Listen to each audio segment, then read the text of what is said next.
náttúrunni til þín. Gott CBD einfaldlega betra. Korkur í eldhúsið, korkur á baðherbergið, korkur í stofuna. Við elskum kork. Korkur, umhverfisvænn, hipp og cool. Þótt Þorgríms stoltur styrktaraðili Þvottahússins. Guðrún Bergmann, velkomin í Þvottahúsið. Þú ert rithöfundur, heilsu- og lífsstílsráðgjafi. Já, takk fyrir að bjóða mér að koma. Já, bara heiður. Hvað er að vera heilsu- og lífsstílsráðgjafi? Hvað er það? Sko, ég náttúrulega bara leiðbeina fólki með mataræði aðalega og bætiefni sem að það getur nýtt sér, þannig að á hvað hátt það getur styrt heilsuna þannig. Ég sjálf búin að fara í gegnum alls konar heilsufars vandamál í gegnum tíðina, óþol fyrir mjólk og glúteni og öllu mögulegu, og ég í rauninni bara að deila með fólki því sem ég hef lært og hvað ég segja, ég alltaf að afla minni upplýsingar svo ég held áfram bara í þessu ferli. Þú búin að vera að bara í 30 ár. Ég ætlaði að segja 1.000.000 ár. Já, næstu því 1.000.000 ár. Nei, ég byrjaði sko að halda fyrirlestra með Hallgrími heitni Magnúsinni, einhvern tíman á bilinu 85 til 90, einhvers staðar á því bili, þá var fyrst að koma upp þessi umræðum kandida sveppasýku og hvað hún gæti verið. Já. Og þetta ójafnvægi þarmaflórunni hjá okkur og annað þess að það, og það var engin að tala þetta, engar bækur til á íslensku, fáar bækur til á ensku hérna, og við fórum að halda fyrirlestra bara í rauninni til þess að fræða fólk það sem við þegar vissum og það þróði svo upp í það við skrifum bók sem heiti Candida Sepasicis sem kom út 93 svo ég búin að vera með námskeið og fræðslu og gefa út bækur og þýða bækur sem snúa að mataræði og heilsumálum eiginlega frá þeim tíma. Maður sér það líka að maður fer inn á heimasíðuna hérna, guðrúnbergmann.is, hún er alveg bara, hún er massíf sko. Já, ég tek mér, sko. Já, allt í gangi og maður sér líka að maður klikkar á eitthvað sko, hún er alveg lengi að vinna. Já, allavega í tölvunni minni því þetta er bara, hún er ótrúlega vel uppsett finnst mér sko. Já, þakka fyrir það. Mjög flott og innihaldsmikil síðan, það er mikið í gangi. Það er mikið í gangi og ég hefur það nú á tilfinningunum þess að ég svolítið verið að hægja stundum á síðunum mínu. Það er líka spáðans í því. Og ég lendi nú í því í síðustu viku að ég hef verið að nota postforriti Mailchimp. Já. Því með stóran postlista og sendi fólki út fréttabréf nokkur reglulega og ég er með mismunandi hópa sem ég er að vinna með og ég var að senda einum hópnum fréttabréf og það fór aldrei út. Reikningunum var bara lokað. Svo ég vaknaði bara, ég hafði gengið frá fréttabréfinu kvöldin áður, þátt að fara út klukkan 8 eða 9 næsta morgun og svo þegar ég opna tölvunum minna þá stóð bara, það er búið að loka reikninginu þínum. Er það í alvörunni? Já. Og kemst ekki inn á, getur ekki lokað inn á lengur? Ég gæti lokað mig inn til þess að ná í netföngil. Já. En þú getur ekki sendt lengur úr þessum. Nei, þetta bara eins og, nú þekki ég ekki einu reikning, er þetta bara eins og Hotmail eða eitthvað svoleiðis? Nei, þetta er sko í rauninni svona postforrit sem þú notar, en þetta er tölvupost, þetta er samt, fer út eins og tölvupostur. Það heldur utan að safna saman e-mailadressum. Já, því að fer út byrjar að senda á venjulegan tölvupost mikið af, mikið af netföngum, að þá fer að yfirleitt allt í klúður, þannig að þetta eru sérstök svona postforrit og Ertu með eitthvað grunnan þetta? Nei, sko, þeir loka bara á mig út af efni sem ég var að senda. Það var efnið í postinu. Altså þeir sem... Mailchimp. Já, það var sko, efnið. Það er gott fyrir okkur að gera okkur grein fyrir því að það er fullt af síðum í dag sem bjóða upp á mismunandi tungumál. Já. Það er ekki þjónusta við okkur. Nei. Það er þjónusta til þess að þeir geti spæjað á okkur. Já, allt þetta translation dot. Já, það var hægt að bara, heyrðu, það er eitthvað að þarna, loka. Ertu þá að segja að þú skrifa kannski bara eitthvað á íslensku sem að hefur með eitthvað að gera, getur verið COVID eða bólusetningar, mögulega. Já. Og þetta er skrifað á íslensku og það er bara eitthvað auto-translation sem bara les. Já. Og það er bara eitthvað tölva sem bara greinir. Það er eina skýringin, en þið takir líka eftir því að það eru fleiri og fleiri síður núna sem bjóða upp á fleiri og fleiri tungumál. Já, eins og... Og Facebook náttúrulega löngu komið með alls konar mismunandi tungumál. Okay. Og svo er þessu bara rent í gegnum forrit sem lesi þetta og ef það er eitthvað, eitt orð eða eitthvað, Ég veit ekki eins og hvaða orða var í postinu mínu sem gerði að vera. En það var ekki alltaf gert þetta svona, ef þú skrifar hryðjuverk eða alls konar Þeir gert þið svolítið lengi, sko. Og svo bara bætt inn einhverju svona ákveðnum orðum sem að flagga og eyða þá. Já, sko, þú segir þeir, þannig að þú bara eitthvað að tala um NSA Nei, þeir fyrirtæki. Hvað kallar þetta? Mailchimp? Þetta Mailchimp. Ok, sko Mailchimp örugglega bara í eigu einhverja manna. Já, það getur þess að vera í eigu Facebook, ég veit það ekki. Já, það einmitt málið. Hverjir eru þeir sem að í rauninni, Það eru í rauninni stjórnendur eða stefna fyrirtækisins. Ég braut eitthvað sem ég veit ekki hvað var, skiljiði. Það bara, hjá Facebook heitir það á ensku Company Standards. En stendur þetta aldrei hvergi í smáaletrinu? Örugglega. Hverju lesa smáaletri? Sem við lesum ekki. Þetta er mjög áhugavert. Það er yfirleitt svona 300 síður af smáaletri. En þetta er eitthvað sem ég mikið búin að vera að pæla, sko. Eins og núna menn að tala um að þeir eru með komið einhverjum boðskap áleiðis, hvort sem hann er réttur eða rangur, skilur.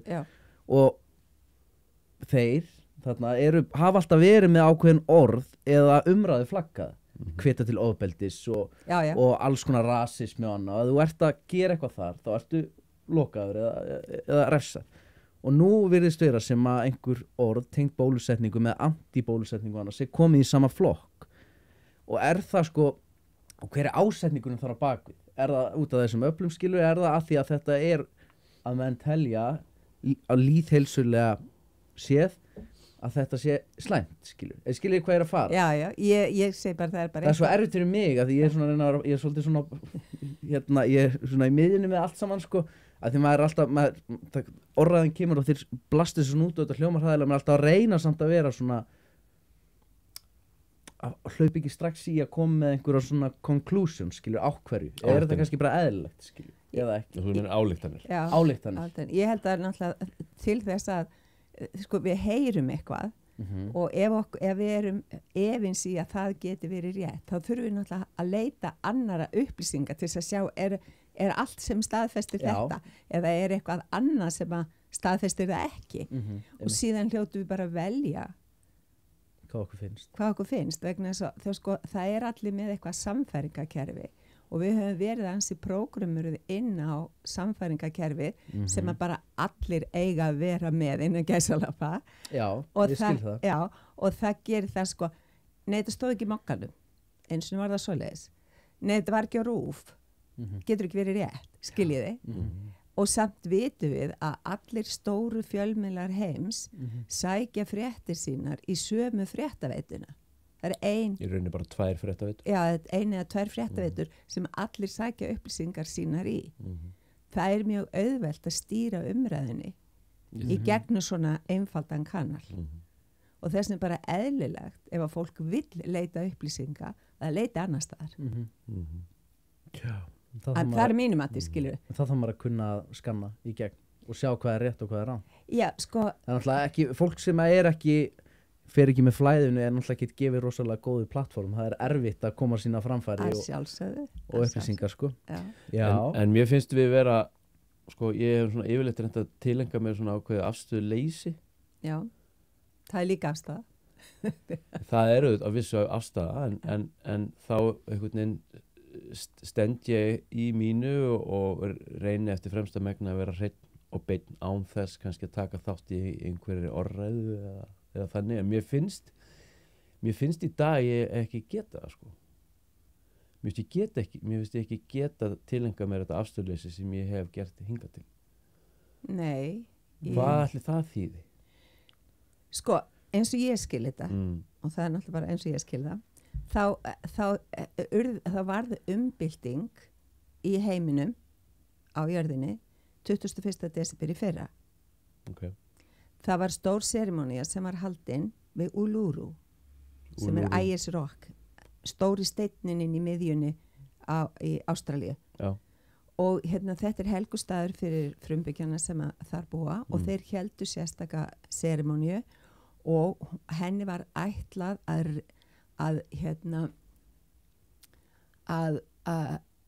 reisa upp það sem þeir kalla regnboga við getum kallað það snákin eða eitthvað þess aftar og senda síðan ljós út í allar orkulínur jarðar.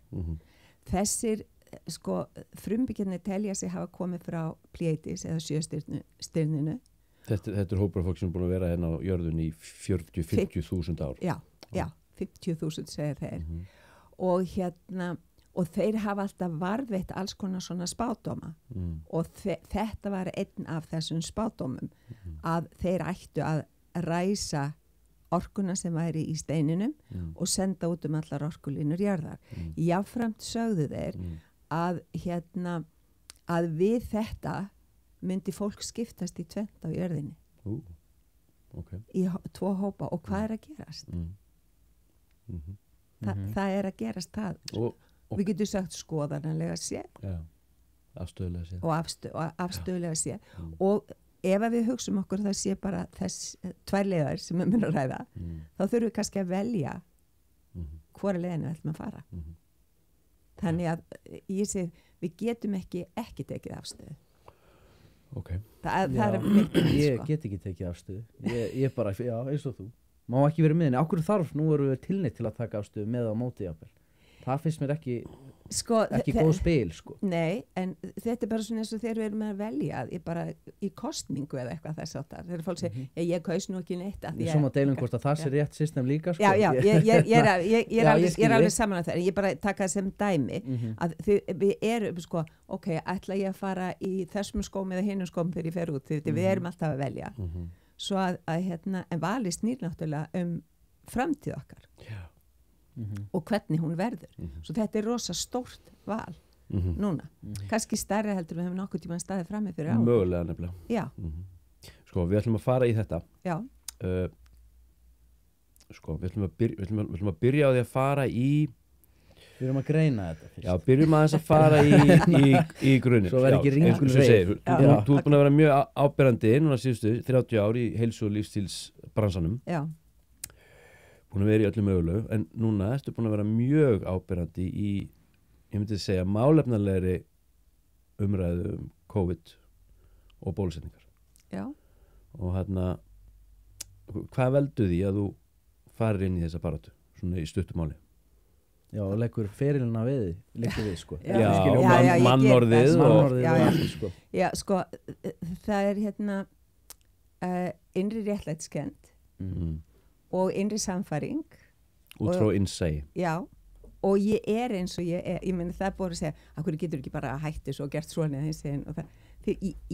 þetta er ég og ég þarf að ég þarf að íta við fólki og vara það við að mér finnst það og ég er búin að gera tilraun til þess allt þetta ár og byrjaði bara strax ég byrjaði rauninni á 2019 vegna þess að þá var ég með andmæli við sóttvarnarlögunum sem voru keyrð í gegn þau voru keyrð í gegn en með þeim andmæli sem voru setta þá sko var hægt að ná út skyldubólusetningu og hvað heitir það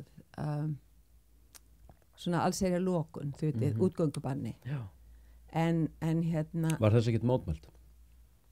Það voru margir sem mótmæltu þessu skilur, maður setti bara inn mótmæli og ég er allt í núna að læra það hvernig alþingi virkar og hvað maður þarf að gera og hvernig maður þarf að vinna til að geta komið skoðinu sín með eitthvað á framfæri og ég náttúrulega í gegnum í framhaldi af því að ég fór að skrifa þessar greinar og mótmæla þessu með sóttvarnalögin meðal annars var það og það er enn held ég inngrip í líkamann með skurði á húð eða hvað annað og þetta er náttúrulega mjög alvarlegt því það er engin eigin réttindi yfir líkamann virt með þessu. Nei, en af hverju þessi mótmæli, af hverju eru þá bara alltaf einhverjar 37 ræður með skilti? Í mótmæli með skilti. Já, ég meina, hvað er allt þetta, hvað er fólkið? Sko, númer 1 vil ég segja, Íslendingar kunna ekki mótmæla. Nei, það er kannski alveg rétt. Já, við erum ennþá sko undir okkur af því að hafa verið undir Danaveldi. Það er bara 70 ár síðan við í rauninni ristum eða risum og kútnum eða eitthvað þess áttar. Einmitt. Og ég heldur kunnum ekki mótmæla og við lútum bara í lægra haldi fyrir því sem kemur frá útlöndum dálítið mikið eða mínum andi og síðan erum við svo lítið samfélag að það eru allir hrættir við að láta sjá sig einhver staðar eða vera einhver staðar. Ótti við álit annara, Já, ótti við að vera dæmd. já, ég meina sko, ég sé alltaf sko, að það ekkert mikið af morðum með vopnum á Íslandi, en það fólk stöðut myrt með orðum. Já. Það bara tekið af lífi. Já. Og umræðan náttúrulega hefur verið þannig að á samfélagsmiðlunum að það bara, fólk bara tekið af lífi. Já, Þar. í vissum skilning. Já. Og það sko, það sem er áberandi að sá sem að taka einhvern annan af lífi, hann stendur ekki fyrir framan hann. Nei. Hann myndi aldrei kannski segja Hann myndi aldrei, nákvæmlega. nei, hann myndi aldrei hafa hugrekki þess face to face, sko. Nei, en það er svo gott að sitja heima hjá sér og bara pura reiðinni út og neglan eða hana eða eitthvað skiljið. Þannig að þetta er bara mín innri samfæring að þetta væru efni sem að þurfti að vara við og þetta væri ekki eins og lítið út við fyrstu síðan. Ok. Veiran, COVID-19. Já. Nú er 2021 spáðið því. Hvað er þessi veira? Sko, veiran heitir rauninni SARS-CoV-2 og veikindin sem af henni litu voru kallað COVID-19 þó allt sé núna bara kallað COVID-19 og ef ég myndi segja COVID-19 á Facebook þá kemur viðvörur skiljiði þannig að sko ég hef hlustað mikið á mann sem heitir Dr. David Martin og er bandarískur eitthvað fyrirtæki sem heitir M-CAM hefur haft það að starfi í fjölda ára að fylgjast með einkaleyfum. Já. Hann er bara harður á því að þetta var tilbúin veira. Og svo manngerð. Sem var sett upprunnilega af stað. Einhvern tímann las ég það að einhver vísindamaður hefði sannað að það veri bara ekki gerlegt. Að manngera? Já, en ég meina, þetta las ég náttúrulega bara í fréttablaðinu eflaust. Já, ég er hægt að lesa fréttablaðið ekki að marga. Ég skil. En og sérstaklega eftir þessa ágætu grein frá Sigmundi Erni, hann er ritstjórnan. Já, sem var bara skandall. Já, algjör. En sko, við skulum bara gera okkur grein fyrir það er hægt að gera miklu meira heldur en við gerum okkur grein fyrir og það er búið að vera að gera miklu meiri tilraunir með veirur og mannin og annað þessar heldur við nokkuð tíma að gerum okkur grein fyrir. Árið 2015 þá var vísindamaður sem heitir Peter Daszak hann var í viðtali opnu viðtali að fjalla um það hvernig væri hægt að útbúa veirur sem að gætu valdið sjúkdómum sem myndu leiða til þess að það myndu seljast mjög mikið af bóluefnum á 2015 skiljið. Og þessar upplýsingar eru bara til. Já, það eru til og þannig að sko ég sé þetta á sig miklu lengra ferli heldur en þetta en það er hægt að gera og það er búið að vera að vinna að alls konar svona tilraunum að búa til efnavopn þrátt fyrir, og þetta er bara efnavopn þrátt fyrir það að það séu menn sem búin að skrifa undir alls konar yfirlýsingar alþjóðlegar það við vinnum ekki að efnavopnum og við vinnum ekki, gerum ekki þetta og gerum ekki hitt. Það er bara þjóðir, stórþjóðir heims og fleiri en ein að vinna í alls konar svona tilraunum og þetta er stóra hættulegt.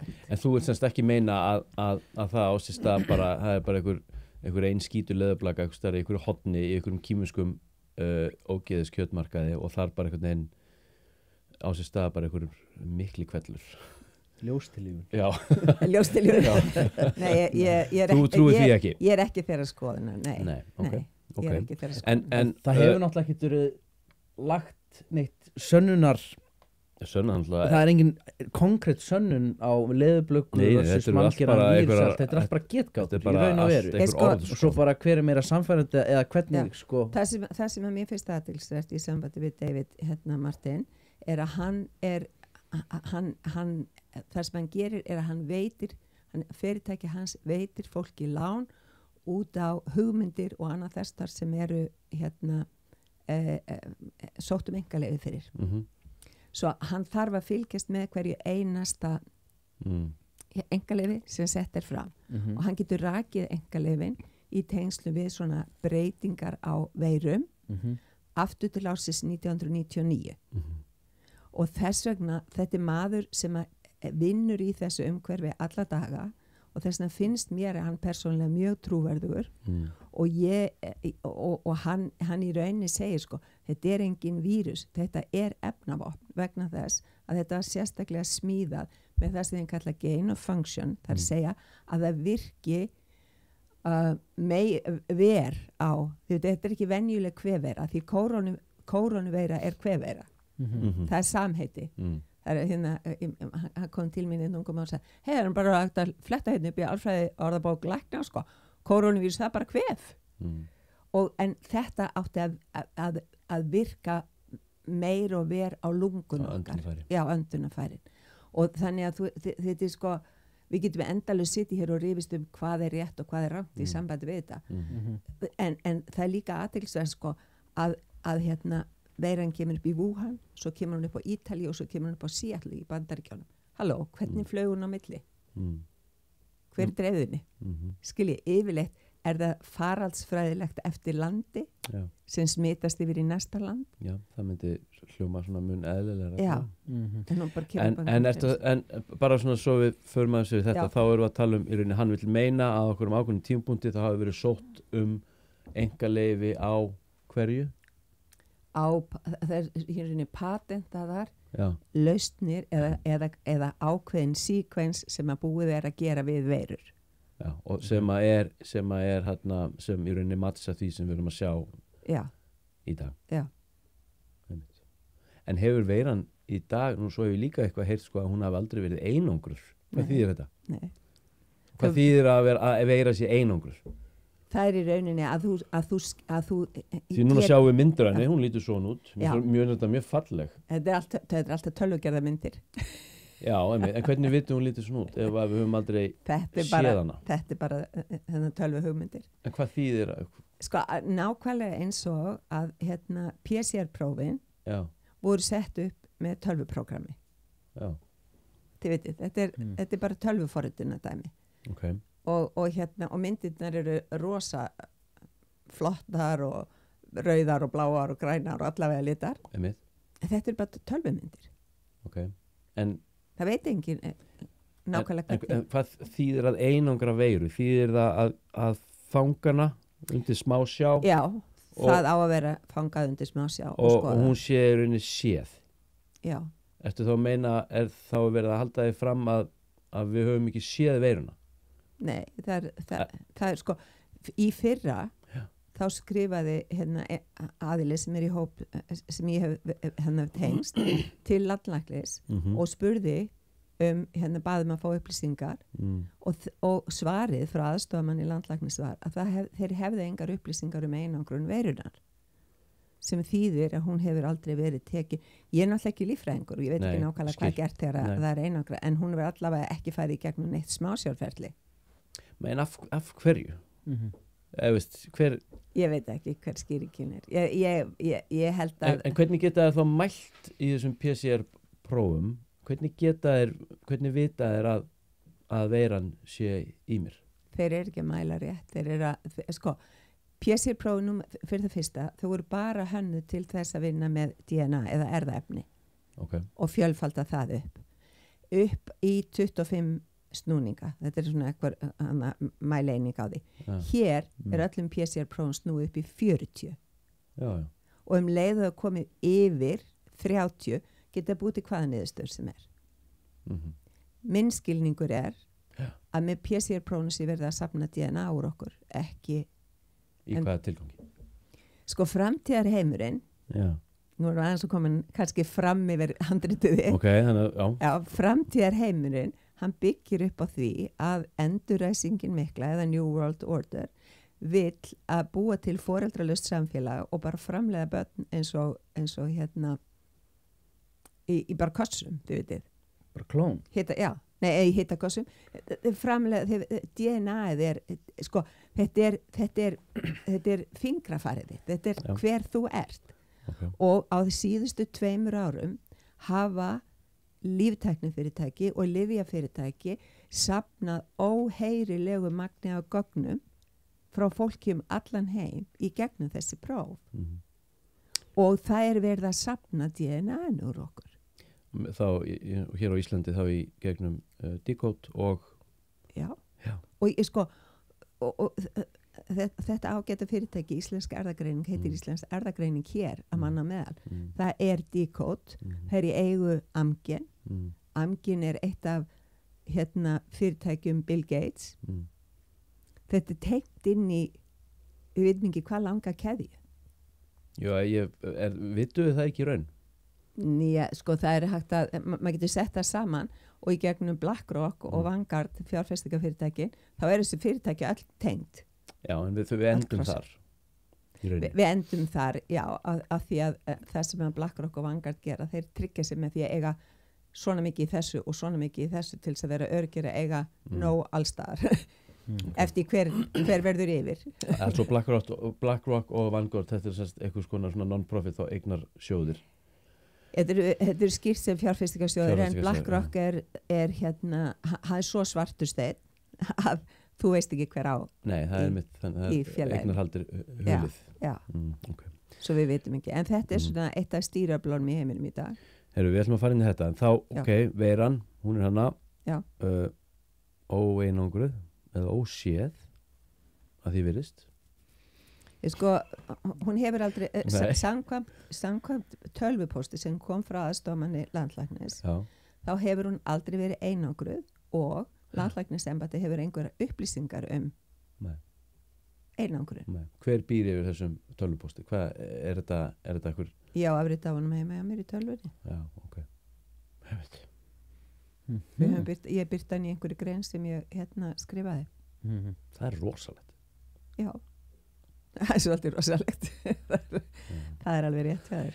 En ok, bóluefnið svo kallað, hvernig er það uppbyggt og hvernig á það að virka? Og svo tek ég hérna and I quote frá þinni heimasíðu. Þú segir að þegar að mRNA er sprautað í fólk þá rýfur það eitt hlekk í DNA-inu og gerir umbreytingu á því sem leiðir til erfðabreytinga, spurningamarki. Þú segir einnig að gatapróteinið í bóluefnum virðist vera eins og tegundi tímasprengja. Hvað þýðir það? Spurningamarki. Og hvernig útskýrur þetta fyrir bara venjulegu fólki eins og mér, Gunnari smíðakennara? Takk fyrir póstið sem þú settir á Facebookum daginn, það er mjög flottur. Já, takk fyrir það. Ég var inspireraður af, ég náttúrulega las þína grein hérna mikla enduræsingu sem við ætlum að fara aðeins inn í og fylltist þarna ofsakvíða og reiði. Já. En ég hef reyndar komist að því að rosalega oft hef ég haldið eitthvað og búið yfir einhverju afstöðu og haldið fram einhverjum skoðunum mínum, svo kemst ég að ég er rámt fyrir mér. Trekk í trekk. Já. En það er Þannig ég tek sjálfur mér og mínum hugmyndum með fyrirvara. Já. En það er náttúrulega ríkjandi orka í heiminum í dag er ótti. Já. Það er ríkjandi orka. Já, og það er mjög gaman að vísa í George Orwell sem segir í framtíðinni mun ríkjandi tilfinning í heiminum vera ótti. En ég ætla aftur að vísa í David Martin.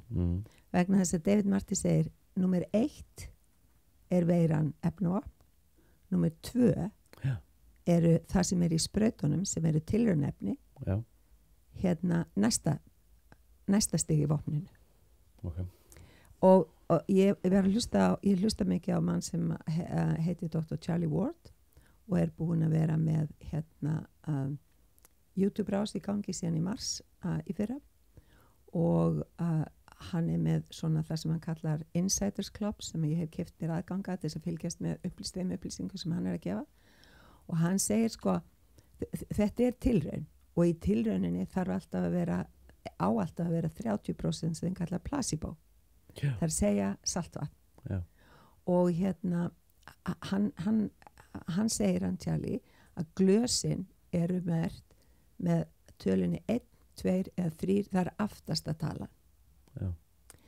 1 er bara saltvatn, 2 er eins og flensusbrauta með smá af grafínóxíði í og 3 er með fullt af grafínóxíði og er hættulegt efni. Grafínóx, hvað er það? Grafínóxíði er málmtegund sem er svona sterkasta málmtegund sem til er í Þetta er svona þungamálmur. Hann getur verið örlítill. Já. hann er svo þéttur. en er svo þéttur og hefur mesta leiðni allra málma Ok. og og svo bara, þú veist, fólk segir, ég meina, já, ég er búin að fá 2 sprautur og bara ekkert að hjá mér og svo ferðu að færi 3 og hvaða númer fekk það þá og ég vil bara segja, ef ég væri einn af þeim sem hef fengið ástungu á upphandleg þá myndi ég vilja vita hver fekk 30%, hver fekk placebo. En ef það verið að sprauta fólk aftur og aftur og Já. þetta er tilraun og 30% af í rauninni viðfangsefninu á að fá placebo sprautu, Já. þá í rauninni hlýtur það að þýða að viðkomandi á að fá Lyfleysu allt í gegn. lyfleysun allt í gegn, ekki rétt?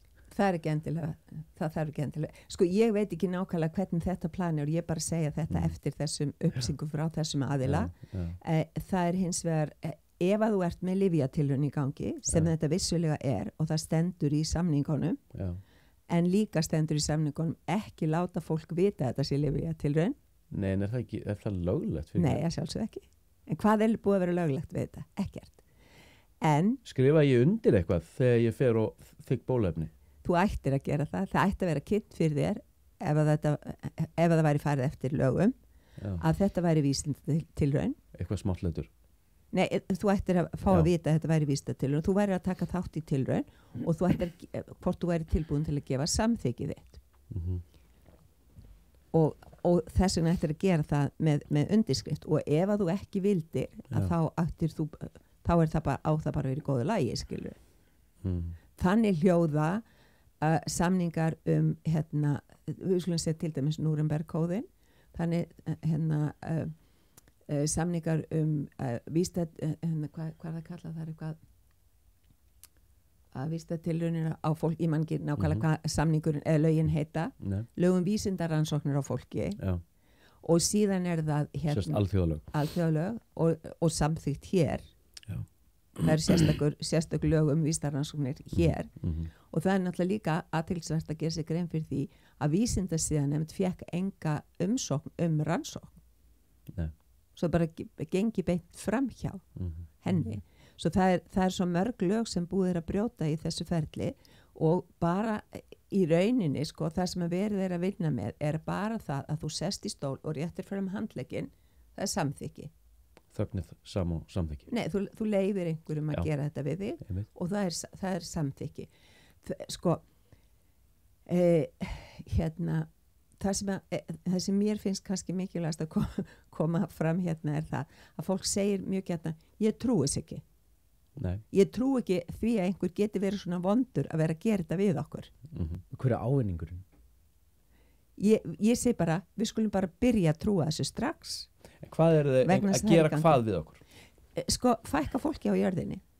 Og hver er ávinningurinn og hvernig, sko, nú horfum við bara á mannskeppnuna, Já. við erum misklár. Já. Bara ég neita að trúa því að maðurinn hafi bara vitsmunlegt bólmagn til þess að framkvæma svona risastórt Sko, plan, já, skilur. já. Eða skilur, Já. hvernig eiga þessi gömlu skúrkar eða hverju sem þetta eru að geta setið henni í einhverju herbyggju og bara executað planana, sko. Við skulum hafa eitt á hreinu, sko, að, sko, Það þarf alltaf að ganga upp, þú ert það þarf alltaf að þú spila Já, ert með. það er að þú ert hrynja, með- það er að þú byrja ert að með hrynja, bestu lögfræðingana og sérhæfða. Þú ert með alla sérfræðinga í lyfjum.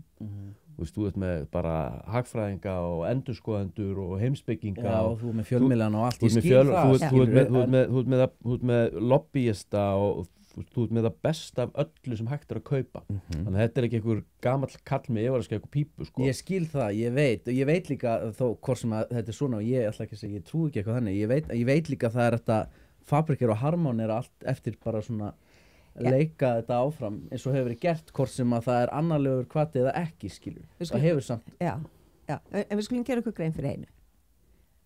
Eins og svona, þá hlýða 200 þjóðir heims bókstaflega því að þetta sé farsótt. Það dóu færri árið 2020 á Íslandi heldur en árið 2016. Það passar ekki við farsótt. Þetta eru samantekin ráð og þeim er stýrt meðal annars af öllum seðlabönkum heims og þá þar fara þeir efst International Monetary Fund og svo koma allir hinnir á eftir, eða International Bank of Settlements og svo koma allir hinnir á eftir. Það á að setja hér á kerfi samkvæmt þessu plani, New World Order planinu eða endurræsingunum miklu, þar sem að við eigum öll að vera merkt, við eigum öll að vera með QR-kóða svo að sé hægt að fylgjast með okkur hvar sem við erum, við eigum að þá að skammta okkur það sem heitir borgaralaun. Ég veit ekki hvort það hefur kynnt ykkur social credit systemið sem í Kína, en þar færðu einhver 1000 punta og svo ef þú skrifar eitthvað neikvætt ríkisstjórnina eða ef þú hendir rusli út á götu eða ef þú keyrir yfir á rauðu ljósi eða eitthvað þesta, þá fækkar punktunum. Þetta vissi ég ekki. Er þetta, já, og þeim getur fækkað niður í það að þú sért komið niður í 600 og eitthvað punta og þá færði ekki að fara í lestina. Og ef þeim fækkar eitthvað meir, en svo getur unnið þig upp aftur. Þetta í rauninni framtíðar sín þeirra sem eru globalistar, fjármálaheimurinn pluss tækniheimurinn hafa komið saman og búið til þessa biluðu hugmynd að þeir ætli að fækka mannfólkinu niður í 500 milljónir. Við erum tæpir 7 miljardar núna og að róbótar eigi að sjá fullt af störfunum, að við eigum að vera hálf mennsk og hálf róbótar og partur af þessu sko við erum menn og ef að það sprautið okkur efni sem rýfur eitt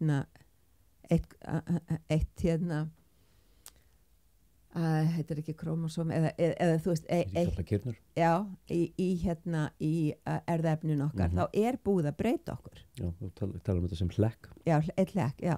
Þetta sko þannig að Hvað telur að sé verið að gera? Hvað gerist þar í þessu DNA-ferli? Sko, það eru margir sem hafa haldið því fram að það hafi áhrif á krómosóm 8 og krómosóm 8 umburðarlindi okkar. Já.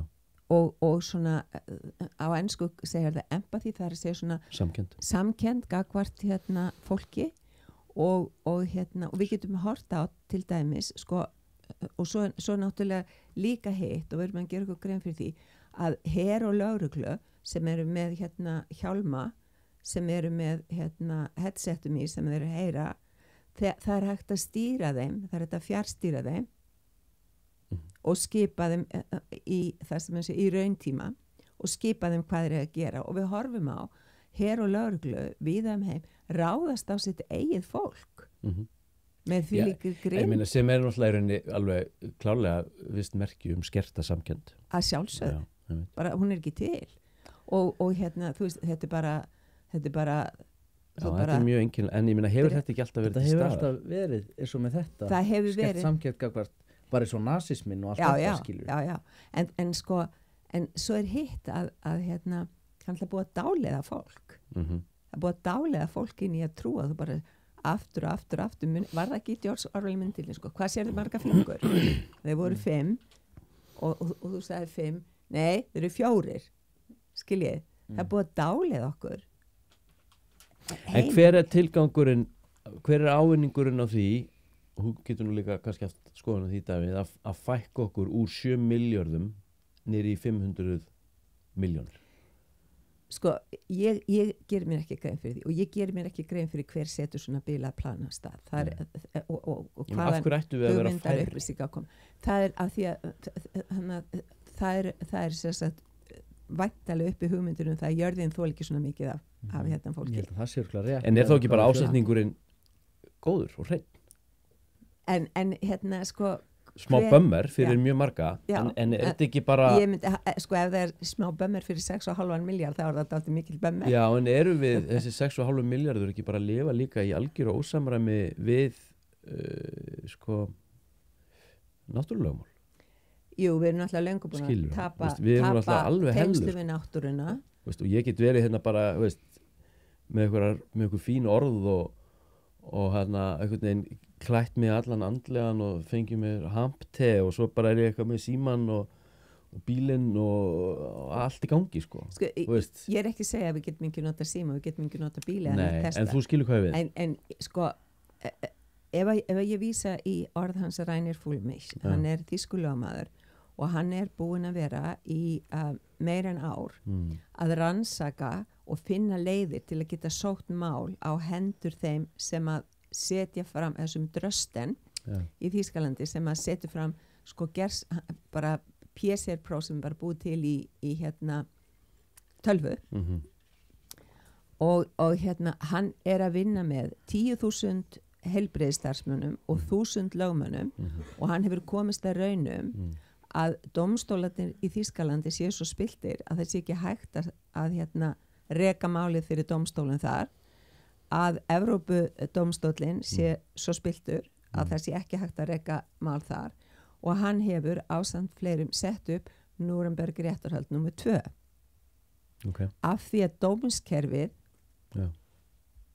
er, við getum sagt, keypt og hérna og pólitíkusarnir virðast vera keyptir og þetta er mjög slæma fréttir. Já, og hérna og það sem að sko, þetta virðist vera allan heim og það er ágætt að skoða að hérna World Economic Forum með Klaus Schwab í hérna forsvari er búinn að reka svo kallaðan skóla fyrir stjórnmálamenn framtíðarinnar frá að mig minnir 2010 eða kannski aðeins fyrir 2000 eða eitthvað og allir helstu stjórnmálamenn í heiminum í dag hafa farið í þennan skóla meðal hans okkar stjórnmálamenn, ég veit ekki nákvæmlega hverju, ég veit að Katrín Jakobs hefur verið þar og þar er í rauninni bara ákveðin innræting og þetta að við þurfum að vera transhuman, að við þurfum að vera hálfur menn og hálfar tölfur ég útskýri það svona, skiljið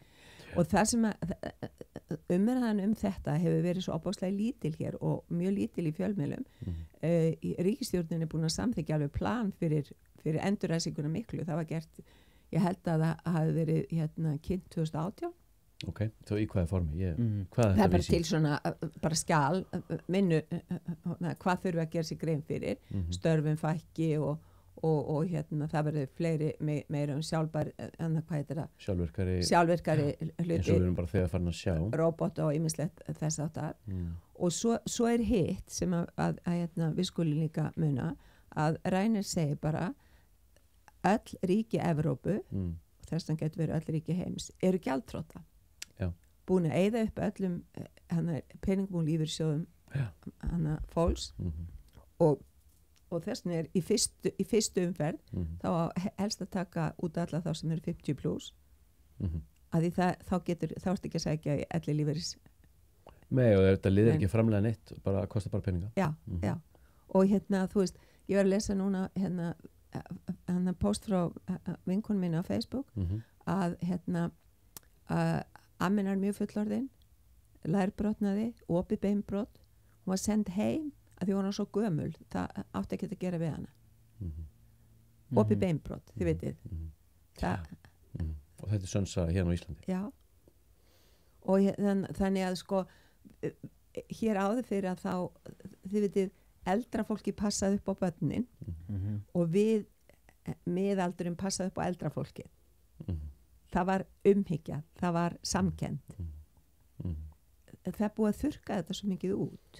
Já, ef maður heyrt þetta áður, sko. Er það svoleiðis að gamla fólki fær ekki aðstoða því að það tekur því ekki eitthvað svoleiðis? Já, og svo er samt stendur það bara í siðareglum og lögum allir er rétt á læknisþjónustu og það er ekkert skrifað 75 mínus eða neitt svoleiðis, sko.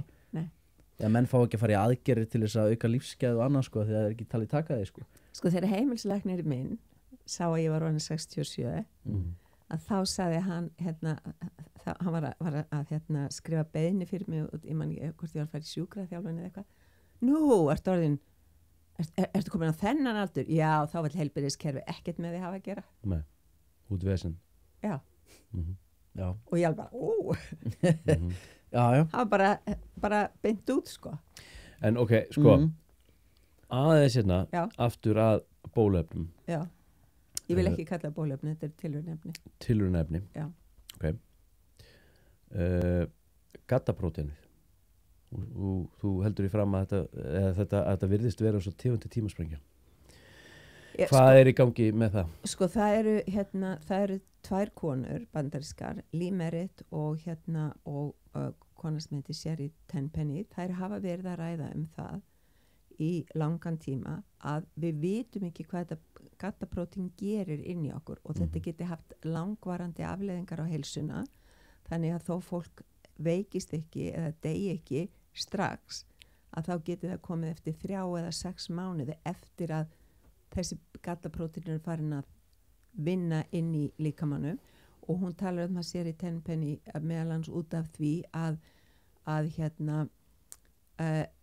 það sé svona eins og það sé hægt að kveikja á þeim en það sé ekki hægt að slökkva á þeim, og þá getur orðið þetta sem hefur verið kallað að ofvirkni, ég man ekki hvaða íslenska orðan notaði við það, ofvirkni í rauninni í viðnámi ónæmiskerfisins, það kallað cytokine-storm á ensku.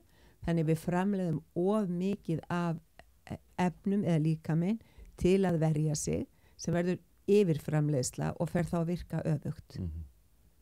Og eins og ég segi, ég er ekki vísindamaður, ég hef bara alla mína vitneskju frá fólki sem hefur verið að rannsaka þetta, en En hefur þetta ekki eitthvað með æðakerfið að gera líka? Jú, sko, eins og grafínoxi getur náttúrulega eðilagt æðarnar innan frá. Já. Og þá náttúrulega er auðvelt að fá heila blóðfall eða hjartabilun eða hvað annað. En eru öll bóluefni eins uppbyggð með þessi gattaprótín? Sko, þá talaðum bara þessi hefðbundi sem hafa verið í 100 ára. Er þetta bara ný? Nei, já. Þetta er nefnilega, málið svona efni hefur aldrei áður verið sprautað í fólk í því mæli sem hefur verið gert hingað til, og þeir notuðu svona reysikattategund sem heitir á ensku ferrets í tilraunefnunum. Þeir dóa allir innan 6 mánuða. Þannig við erum bara að tala að í raunin eru kannski afleiðingarnar af þess ekki komnar ljós. Við sjáum að það er rosa mikið mér finnst mikið af tilkynningum að fólk sé að látast skyndilega úr hjartablóðfalli, heilablóðfalli, degi heima, hjartaslægið eitthvað. Við vitum ekkert hvort að þetta sé beint tengt þessum efnum eða ekki. Það sjá þetta í íþróttaheiminu mikið? Já, mjög mikið. Ég meina, menn þetta bara niður á miðju velli, sko. Og í mörgum íþróttagreinum, ekki bara fótbolta, það er bara mest kannski áberandi fótboltina, því að það eru flestir að fylgjast með því. Það er líka í ísokki, það er líka í körfubolta og það er fleiri greinum. Já. Þannig að eitthvað er það var ekki einhver tíma að segja something is wrong in the state of Denmark eða eitthvað svo leiðis en eitthvað er ekki eins og það á að vera, og þetta eru samræmdar aðgerðir og þær koma meðal tilskipanin koma frá WHO sem breytir skilgreiningunni á því hvað eitt bólefni er, hvað farsótt er og mér sé búið að sko breyta þannig að það sé í rauninni bólefni sé eitthvað sem er genabreitandi efni sem er alls ekki það sem að það hefur verið hingað til. Nei, maður fær einmitt þessa spurningu sko, þú veist, ég meina, hvað ertu eitthvað á móti bólefnum? Já. Hefur þú ekki sjálfur látið bólusetja þig? Já. Sem ég hef gert, þú veist, árið 2008 þegar ég var að fara til Indlands í fyrsta skipti, sko. Já. Þannig eins og ég eigi þá eitthvað bara að taka afstöðuna þá og veist, er þetta sambærileg efni? Er þetta sambærilegar aðstæður? Nei, þetta er ekki sambærilegt. Nei. Á engan hátt. Og það er verið, sko, eins ég segi, fólk verður að vakna af því það skiptir ekki máli hvort þú hefur fengið spraut í upphandlegin eða ekki. Það er verið að ljúga að okkur og það er verið að stýra okkur inn í svona einhverja framtíðar utopíu, einhverja örfára manna, það talaði 3000 mann sem standi á bakvið að ríkasta fólki í heiminum, og til að gera okkur að enn meiri þrælum heldur við hefur verið, til að hefta ferðafrelsi okkar, til að hefta innan þú þyrftir kannski leyfi til að fá að sko skreppa upp á Skaga í framtíðinni, til að stýra okkur með því að geta lokað á bankareikningarna okkar ef við hegðum okkur ekki vel, að við erum uppsteitt, til að hérna fella social credit kerfið okkar niður, þannig að já, við tökum bara punktana af þessum, hann alveg ómögulegur, setja okkur í fangabúðir, það er gert í Kína. Þú skrifar það felld niður lán og skuldir. Skrifa ég að það verði felld niður lán og Já, skuldir? altså í þessum Einstaklinga pistli. þá. Já, verður þá vísað í einstaklinga að Já, sko, þú veist, loforðið við fellum niður allar skuldir fyrir þig, en við ætlum Já. að taka allar eigurnir af þér. já, hvað þýðir það? Fæ ég þá samt að búa í húsinu mínu? Það er ekki dýst. Það er ekki víst. Nei, Er þetta ekki bara svona kommunismi? þetta er náttúrulega versta gerð af því, sko. En hérna, það er sko, það er til myndbönd social credit skora á YouTube og ég hvet ykkur til þess að fara og skoða það. Það er meðal annars, það er eftirlitsaðili í hverju hverfi Já, til þess að fylgjast með fólki hvernig, og til þess að sko skrá niður og láta stjórnina vita. eins konar Stasi. Já, algjört. Til að fylgjast með. Þannig að kerfið hefur bara verið þróað áfram og áfram. Við eigum von, það eru önnur öfl í heiminum sem eru að vinna að reyndar að sem sagt, öðru, við getum sagt, rafrænu fjármálakerfi en örugglega ekki samskonar framtíðamynd og hérna tengist þessari enduræsingu miklu. En við sem fólk, við sem íbúar landa, við þurfum að standa á fætur og rísa upp og við þurfum að mótmæla. Við þurfum að segja nei, hei, hinga á ekki lengra. Þú tekur ekki meira af mér. Þú veist, það búið að vera að ganga á alls konar rétt okkar allt og lengi. Það er vita að grímur virki ekki nokkuð skapaðan hlut og samt eru allir vera skildaðir til þess að vera múlbundnir með grím. Þetta eru reglur, þetta eru ekki lög og ef að þetta væri sett inn sem lög þá væri þau að ganga þvert á allt sem hérna, stjórnarskráin okkar stendur fyrir en henni virðist það bara verið kastað út í hafsög og það er ekkert verið að hérna, hlusta á neitt í henni sko. Eða lesa hana neitt, hún er alveg gleymd. Nei, því hvað þýðir grímu skylda? Sko, þú setur upp eitthvað sem heitir þetta er minnisblað með því að þú segir, já, nú eiga allar að ganga með grímu. Hvað sem virðist vera sumstaðar en sumstaðar ekki, sko. Já, þetta er mjög ruglingslegt. Já, sko, hvað stendur baka þau? Það er minnst af veikindu í Flórídaríki í Bandaríkjunum, það er ekki grímuskylda. Nei. Næst þar eftir kemur Texas, það er ekki grímuskylda. Næst þar eftir kemur Suður Dakota, það er ekki, og það hefur aldrei verið grímuskylda. Þetta hefur ekkert með það að gera, vegna þess að grímur verja þig ekki neitt fyrir einu vírus. Það er ónæmiskerfið þitt og hversu sterkt það er og hvort það eru hérna, CBD-drópar sem þú tekur eða eitthvað annað til að styrkja kerfið þitt. Það eru við sem einstaklingar sem getum unnið á þessu og það hefur sýnt sig að það er helst elsta fólkið sem er með aðra undirliggjandi sjúkdóma sem er að veikjast og það stendur mjög skýrt í samningunum sem gerðir voru við þessi bóluefnafyrirtæki að þessi aldurshópur var ekki með í tilraununum en samt er vaðið í að stingan vilt og galið. Sko, en þú mótmælir ekki að vírusin sé til staðar og hann sé hættulegur. Nei, ég alls ekki mótmælir. En hvernig eigum við þá að kljást við hann? Styrkja ónæmiskerfið. Ég sammála því sko, en þú ert með vírus og þú ert með stjórnvöld og þú ert með þegna og allt og það þarf einhvern veginn að bregðast við. Já, en sko, taktu til dæmis eins og hérna Omikron, það nýjasta. Já. Ef þú snýst stögun með þess við, svona orðalegur, þá er það moronic. Ok, já. Bara eins fáralegt og svo hugsast getur. Það er, núna er búið að breyta skilgreiningunni, það er einhverju 3,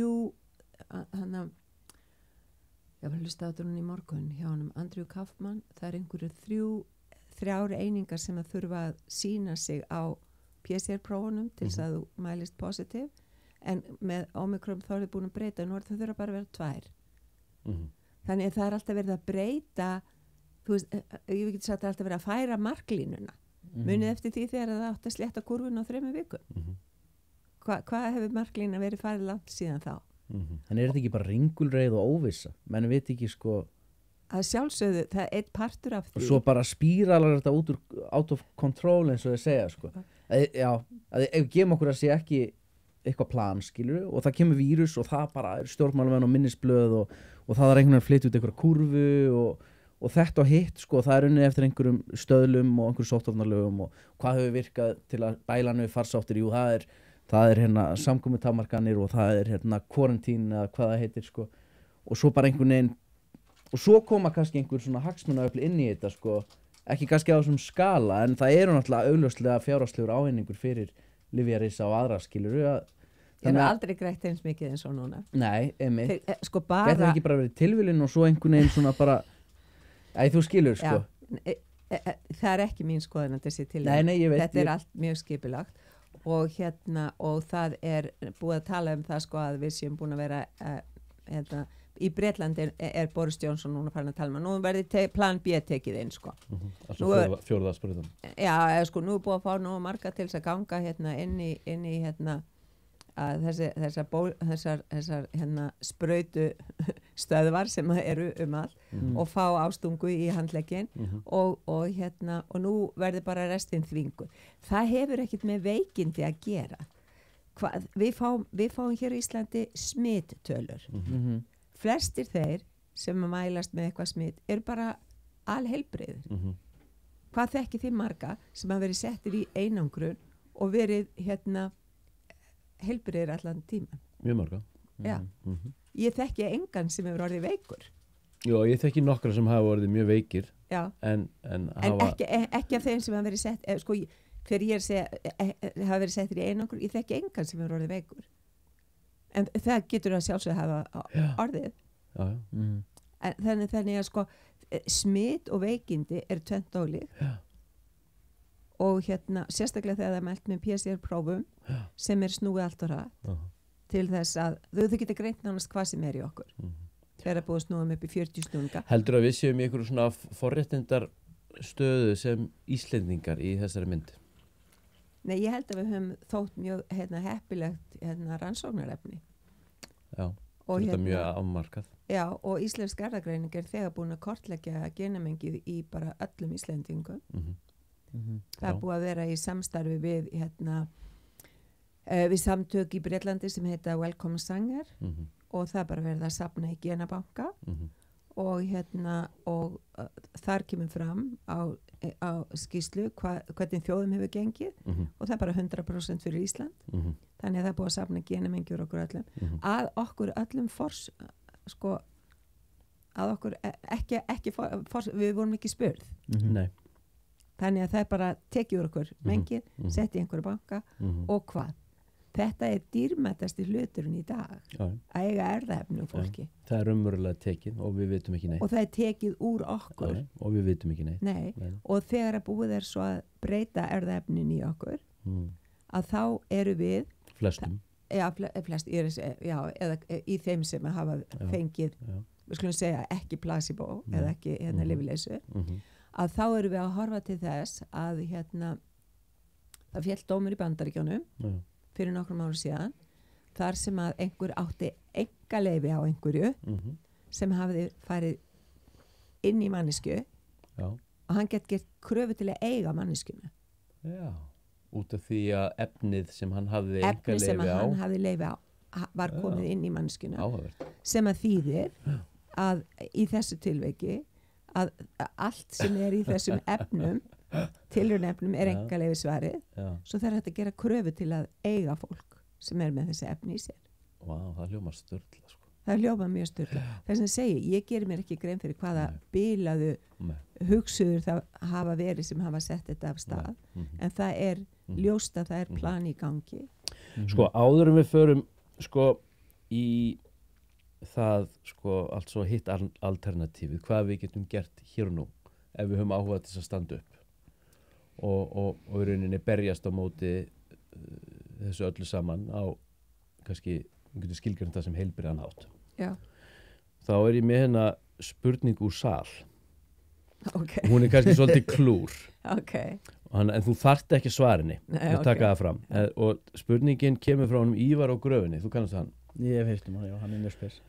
Já, hann er svona, hann spyr, hann vísar einhvern leik sem heitir sko giftast, sofa hjá deyja. Mér finnst það svolítið svona, það er svolítið gróft. Hefurðu heyrt þessu leik? Já, ég hef heyrt en hann er kannski, jú.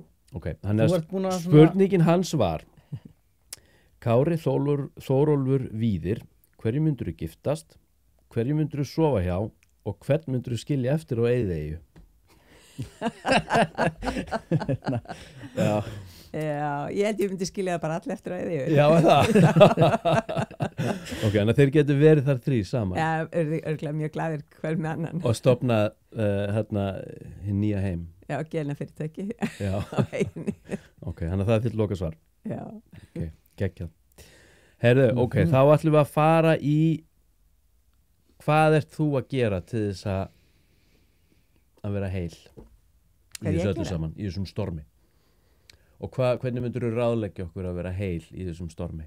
Sko, við erum að fara í gegnum rosa breytinga bara sem heimur.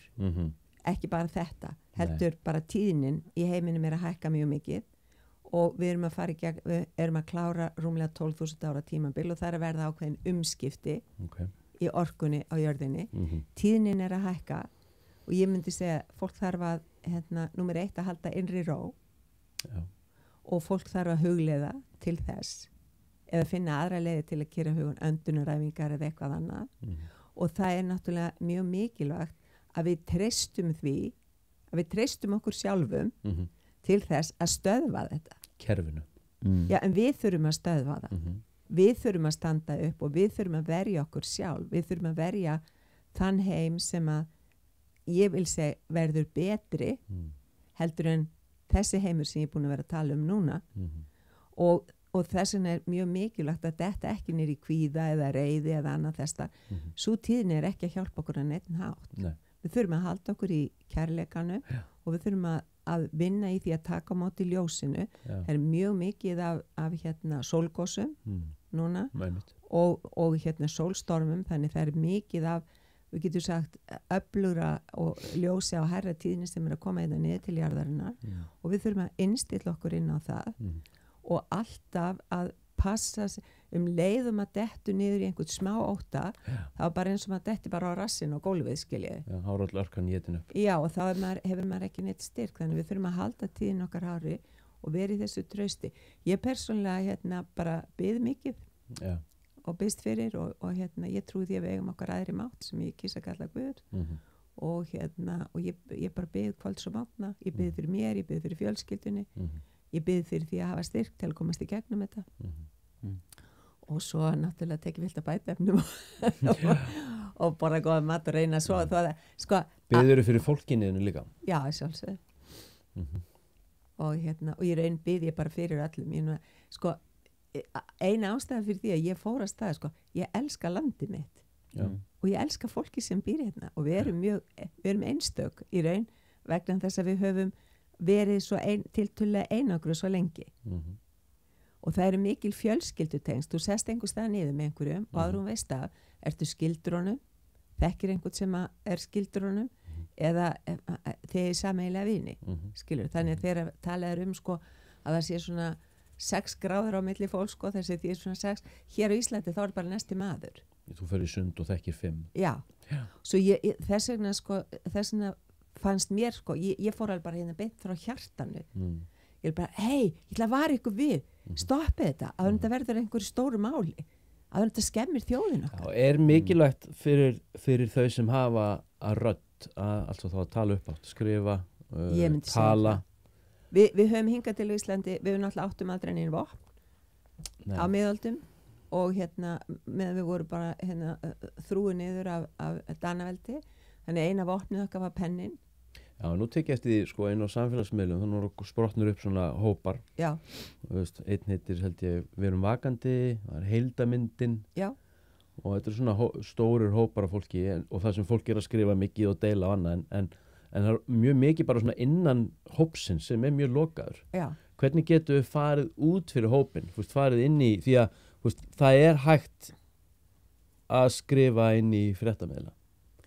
Já, Íslenska fréttamiðla, það er hægt eins og er. Já, sko, það er hægt. Af hverju erum við ekki að nýta okkur það meira? Það er hægt ef að þeir neyta ekki efnunni. Þeir hafa alveg neyta efnu frá mér, sko. Já. Og fleiri neyt.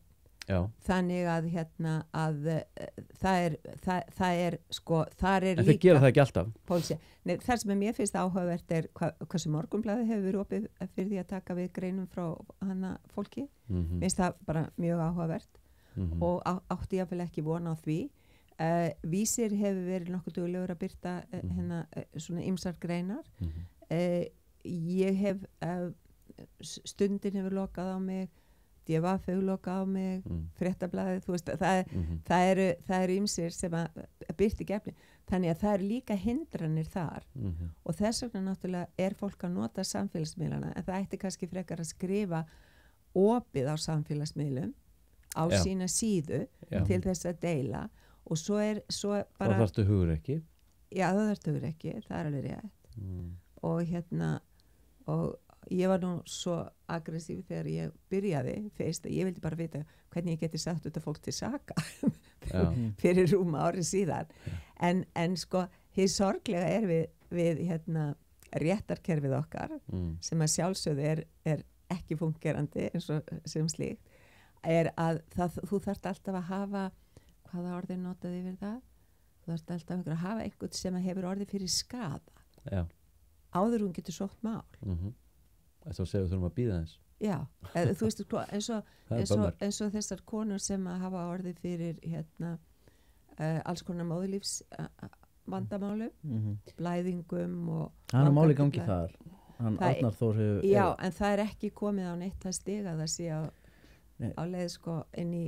Nei, ég hef heyrt af, ég veit ekki hvort þessar upplýsingar séu réttar, ég hef heyrt af 8 mann séu lamar neðan mitti, er þetta rétt? Sko ég er bara búin að heyra af fólki sem er lama og þá er náttúrulega bara ein ung stúlka sem að Við heyrðum af henni. Já, við heyrðum af henni. En svo ég heyrt af fleiri tilfellum.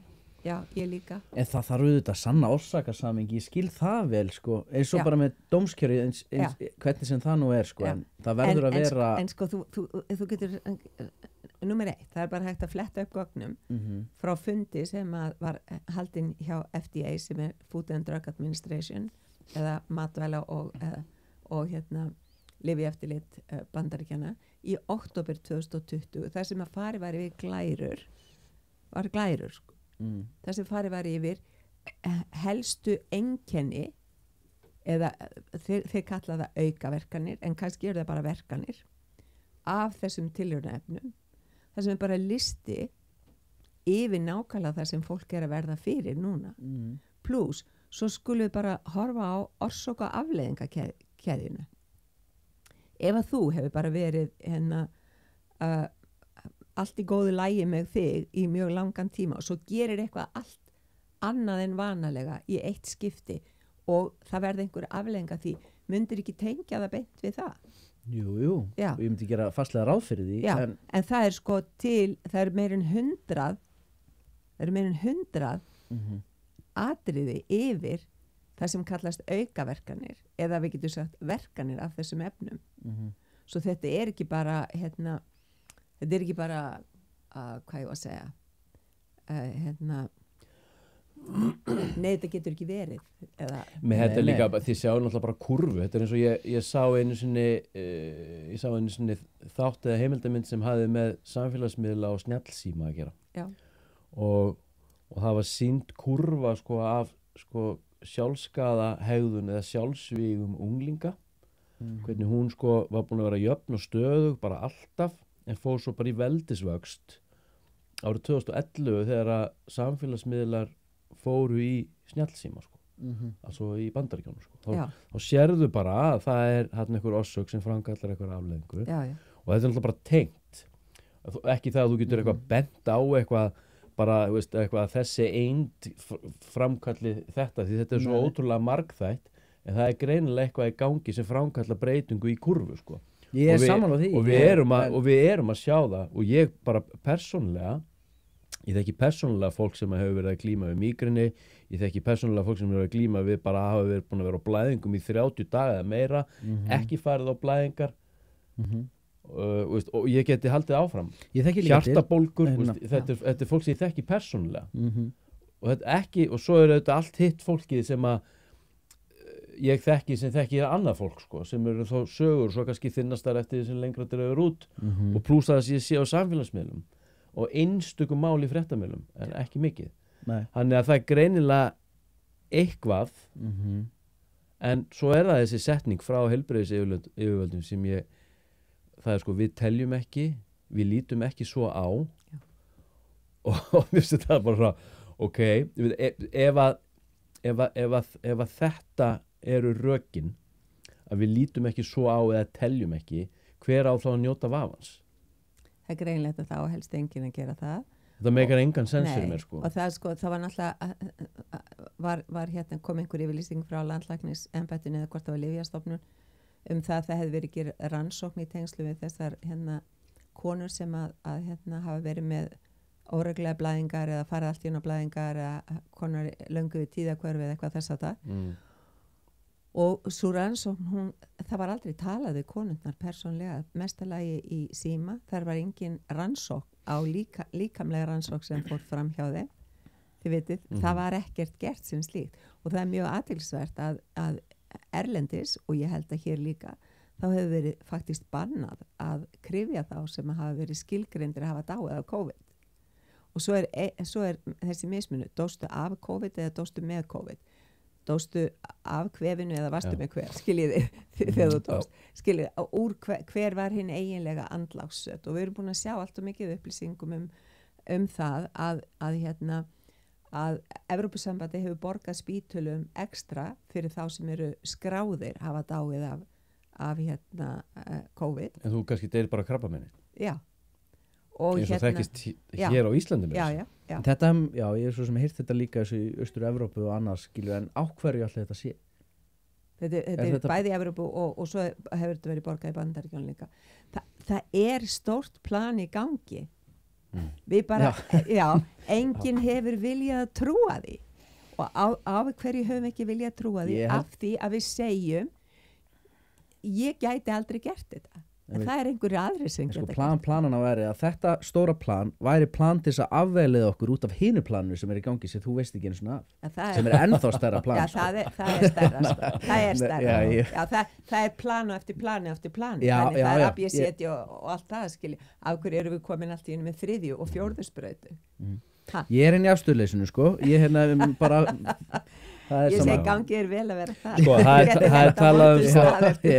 er talað um sko the New World. New World Order, já. Já, nei, það er talað um New World. Eða ný jörð. Já.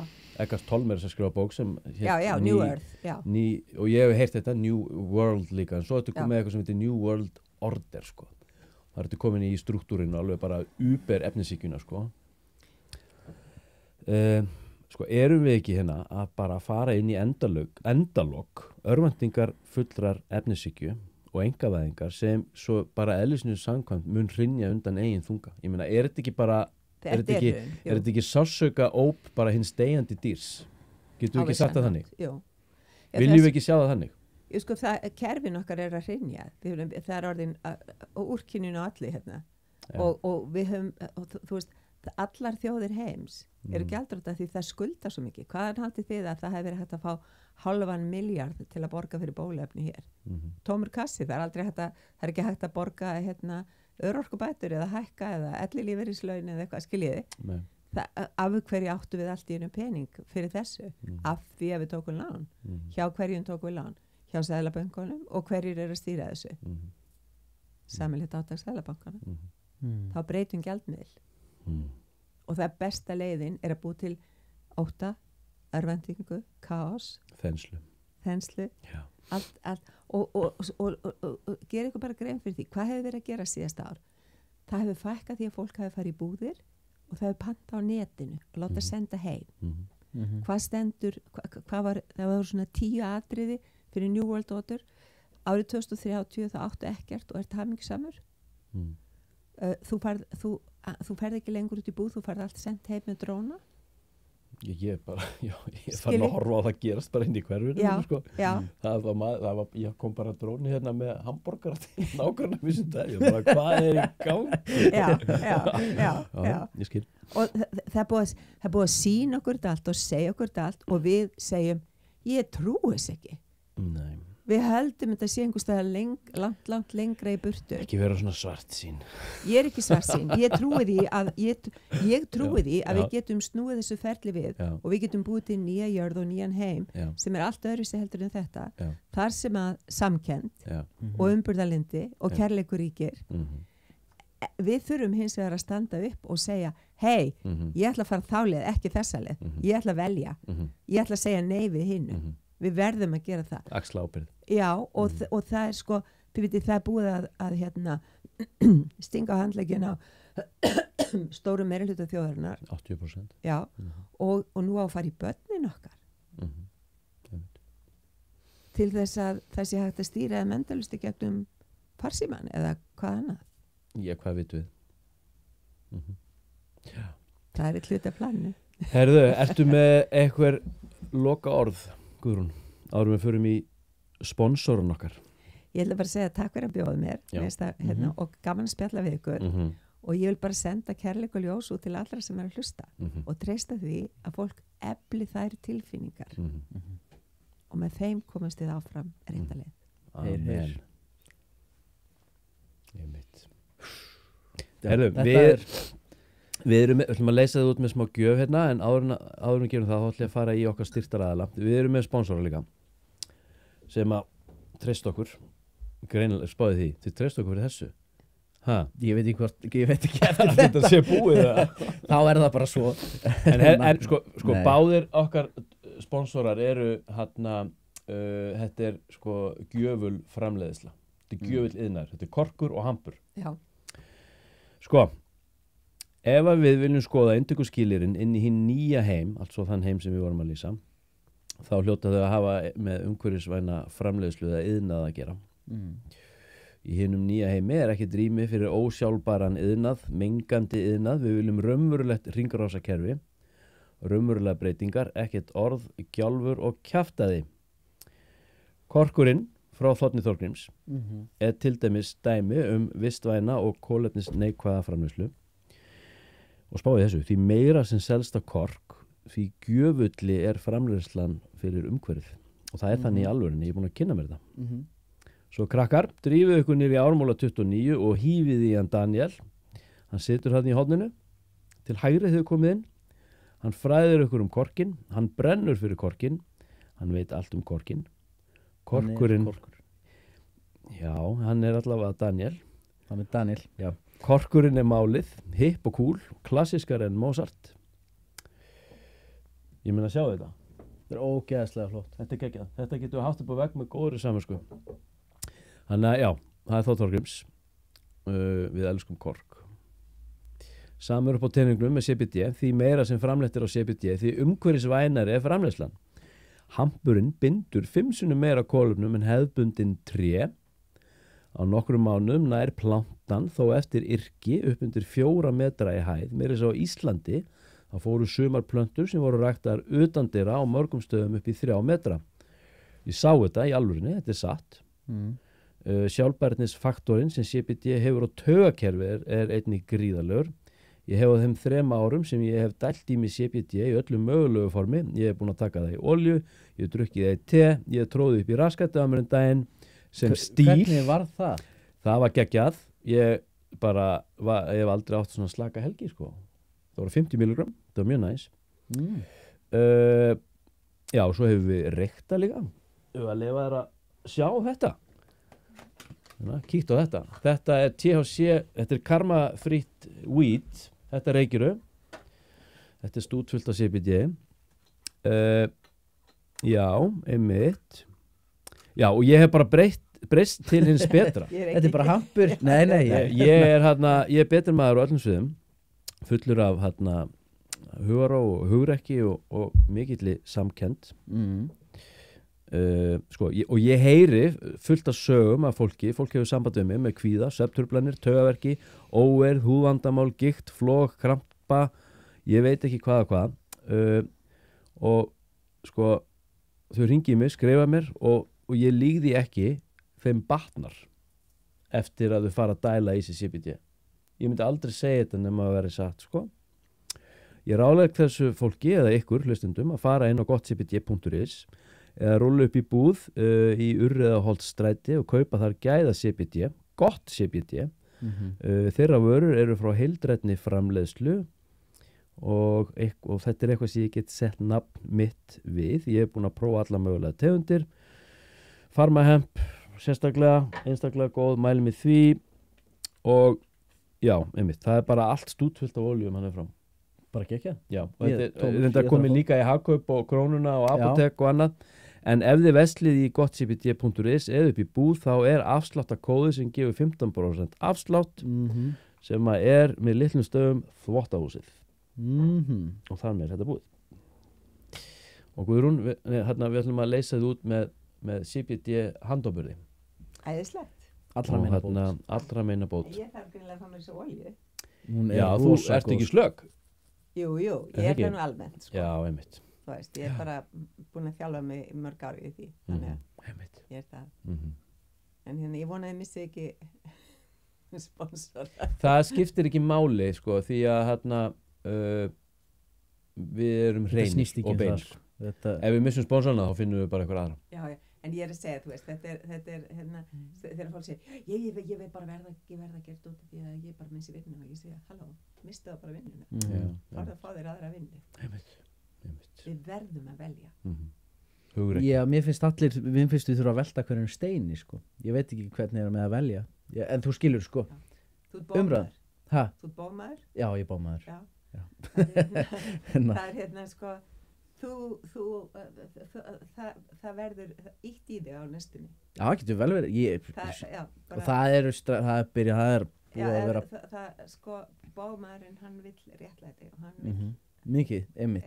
En það er svona fyrst mér óþægilegt að hoppa á þetta, hitt, maður vill samt leifa öllum eins og sem við sponsorum. Mér er alveg saman, hér bara ræðum við málinn bara á, hvað segir maður, á hreinan og beinan hátt. Já, í kærleika og virðingu. Já. Guðrún, takk fyrir að koma í þáttásið. Mjög gaman að fá þig. Og hafðu góðan sunnudag. Gangi vel. Takk.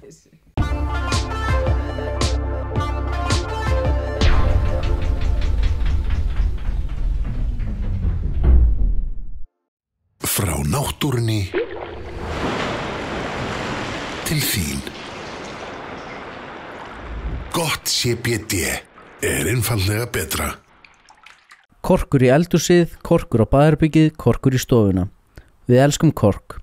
Korkur, umhverfisvænn, hipp og cool. Todd Thorgríms er stoltur styrktaraðili þvottahússins.